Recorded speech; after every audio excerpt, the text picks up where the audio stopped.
ഇന്ന് ഞാൻ ഉണ്ടാക്കാൻ പോകുന്നത് വളരെ ഈസി ആയിട്ട് തയ്യാറാക്കാൻ പറ്റിയ ഒരു അടിപൊളി ഫിഷ് ഫ്രൈ ആണ്. അപ്പോൾ ഈ ഒരു ഫിഷ് ഫ്രൈ നമ്മൾ വേവിക്കാൻ പോകുന്നത് തേങ്ങാപ്പാലിലാണ്. അതുകൊണ്ട് തന്നെ നല്ല സോഫ്റ്റ് ആയിട്ടുള്ള ഒരു ഫ്രൈ ആണിത്. അപ്പോൾ ഈ ഒരു ഫിഷ് ഫ്രൈ എങ്ങനെയാണ് ഉണ്ടാക്കുന്നതെന്ന് നോക്കാം.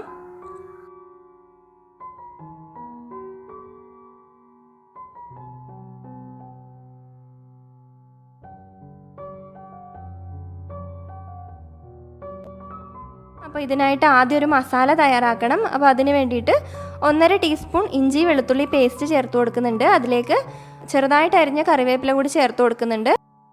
ഇനി ഇതിലേക്ക് നമുക്ക് പൊടികൾ ചേർത്ത് കൊടുക്കുക. അതിനായിട്ട് 1.5 ടേബിൾ സ്പൂൺ മുളക് പൊടി ചേർത്ത് കൊടുക്കുന്നുണ്ട്. ഇനി ഇതിലേക്ക് ഒരു 1/4 ടീസ്പൂൺ മഞ്ഞൾപ്പൊടിയും അതുപോലെ 1/4 ടീസ്പൂൺ ഗരം മസാലയും കൂടി ചേർത്ത് കൊടുക്കാം. അതുപോലെ ആവശ്യത്തിന് ഉപ്പും കൂടി ചേർത്ത് കൊടുക്കാം. ഇനി ഇതിലേക്ക് ചേർക്കുന്നത് 1 ടേബിൾ സ്പൂൺ വെളിച്ചെണ്ണയാണ്. അപ്പോൾ ഇനി നമ്മൾ ഇതിലേക്ക് ചേർക്കാൻ പോകുന്നത് 1.5 ടേബിൾ സ്പൂൺ തേങ്ങാപ്പാലാണ്. അപ്പോൾ ഈ ഒരു തേങ്ങാപ്പാൽ ചേർക്കുമ്പോഴാണ് ഈ ഒരു ഫിഷ് ഫ്രൈ നല്ല ടേസ്റ്റി ആയിട്ട് വരുന്നത്. ഇനി ഇത് നന്നായിട്ടൊന്ന് മിക്സ് ആക്കി എടുത്തതിന് ശേഷം നമുക്ക് മുറിച്ച് വെച്ച മീൻ കഷ്ണങ്ങളിലേക്ക് തേച്ച് കൊടുക്കാം.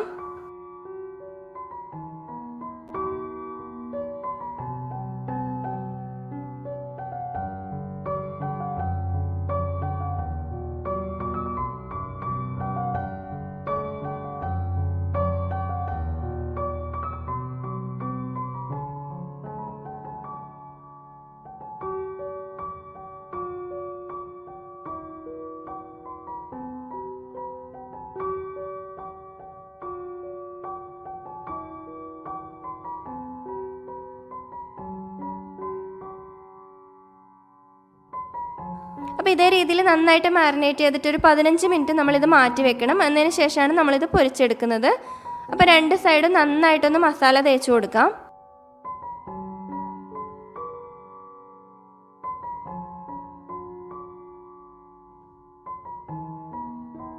അപ്പോൾ ഇതേ രീതിയിൽ കറിവേപ്പിലയൊക്കെ ചേർത്തിട്ട് ഫ്രൈ ചെയ്തെടുക്കുമ്പോൾ അതിൻ്റെ ഒരു ഫ്ലേവറും കൂടിയായിട്ട് നല്ല ടേസ്റ്റാണ് ഈ ഒരു ഫ്രൈ.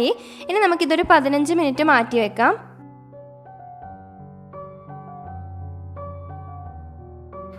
ഇനി ഇത് നമുക്ക് ഫ്രൈ ചെയ്തെടുക്കാനായിട്ട് ഒരു പാനിൽ ഒരു വാഴയില വെച്ചതിന് ശേഷം പാൻ നന്നായിട്ട് ചൂടാക്കാം. അപ്പോൾ ചൂടായി വരുന്ന പാനിലേക്ക് തന്നെ ഒരു 2 ടേബിൾ സ്പൂൺ വെളിച്ചെണ്ണ ചേർത്ത് കൊടുക്കാം.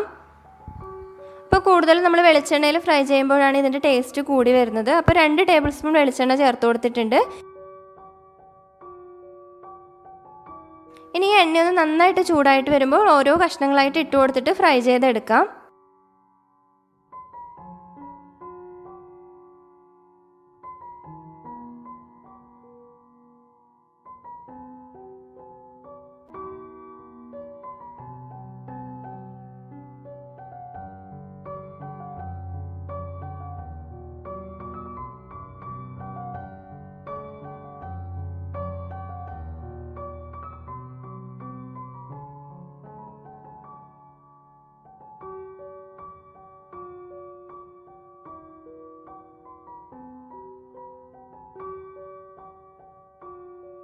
അപ്പോൾ ഒരു 3 മിനിറ്റ് സമയം ഇത് നന്നായിട്ടൊന്ന് ഫ്രൈ ചെയ്യാനായിട്ട് മാറ്റി വയ്ക്കാം.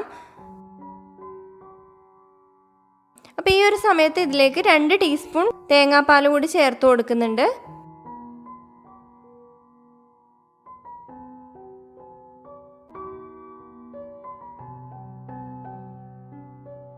ഇനി ഇതൊരു 3 മിനിറ്റ് സമയം നന്നായിട്ട് വേവാനായിട്ട് മാറ്റി വയ്ക്കാം.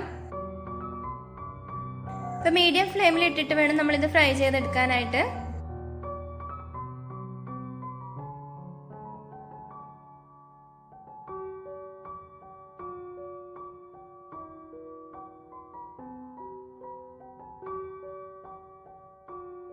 അപ്പോൾ ഒരു സൈഡ് നന്നായിട്ട് കുക്കായിട്ടുണ്ട്. അപ്പോൾ ഇനി ഇത് തിരിച്ചിട്ട് നമുക്ക് മറ്റേ വശവും കൂടി വേവിച്ചെടുക്കാം.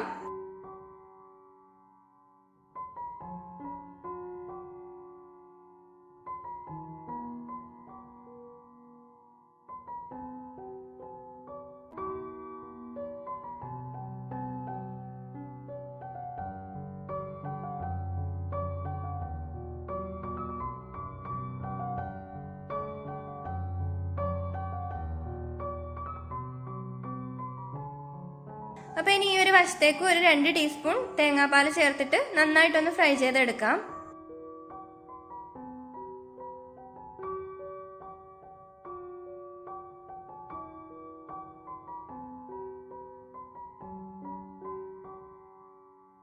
സൈഡും 3 മിനിറ്റ് സമയം നമ്മൾ വേവിച്ചെടുക്കണം.